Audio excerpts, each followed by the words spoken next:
mynews.studio.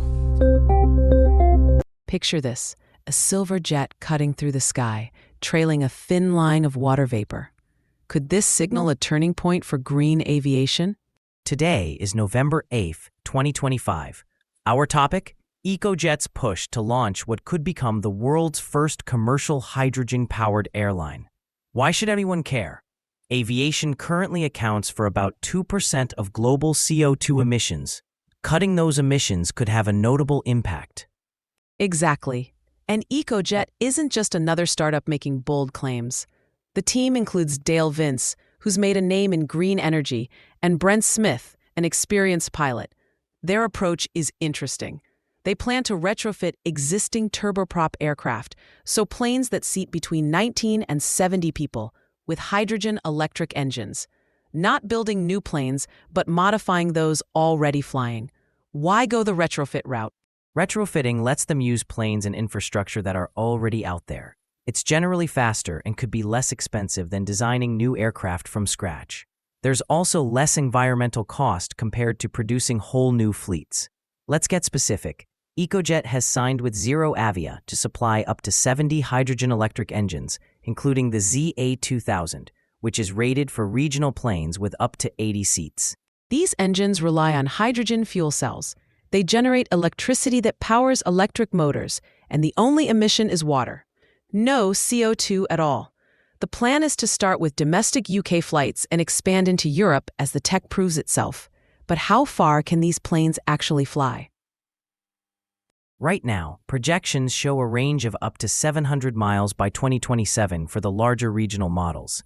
That's enough for most routes in the UK and a good portion of Europe. It doesn't cover transatlantic flights yet. Here's where things get tricky. Scaling up to long-haul or wide-body jets is tough. Hydrogen is energy-dense by weight, but not by volume, so you need quite large tanks. Fitting those into bigger planes without sacrificing payload or range isn't simple. Exactly, and the challenges go beyond just fitting tanks. There are significant economic and infrastructure hurdles too. Retrofitting aircraft isn't cheap. Building up hydrogen production and airport refueling networks comes with a hefty price tag. Plus, the aviation industry tends to move slowly.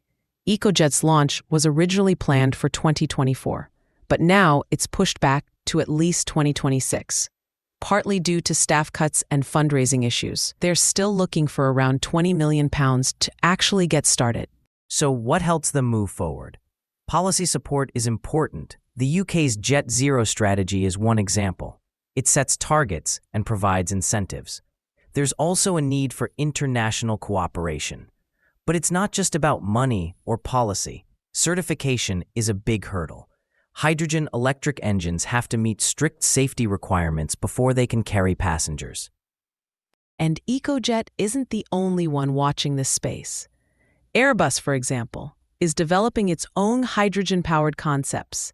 But those aren't expected to be ready for commercial use on large planes for at least another decade. In the meantime, Ecojet's approach, retrofitting existing aircraft, might offer a sort of roadmap: use current assets, cut emissions quickly, and give the industry time to work on next-generation designs. Still, retrofits have their limits. The size of the tanks and range restrictions mean that eventually, for long-haul and larger flights, purpose-built hydrogen planes will be necessary. But Ecojet's plan does allow progress to start now, begin small, and expand as the technology gets better. So, what can other airlines or governments take away from this? Retrofitting offers a faster path to cleaner flights by making use of what's already in service. It's not a complete solution, but it could accelerate adoption while bigger advances are in the works. Governments can help by setting standards and supporting infrastructure investment. And why does this matter beyond the UK? If Ecojet pulls this off, it shows the world that zero-emission flight is within reach. That could push regulators, investors, and airlines everywhere to move faster on their own plans, and maybe even inspire other sectors to rethink their approach to cutting emissions. So as we watch Ecojet's progress, the real question becomes, will hydrogen-powered flight turn into the industry standard, or will it stay a specialized experiment? Thanks for joining us.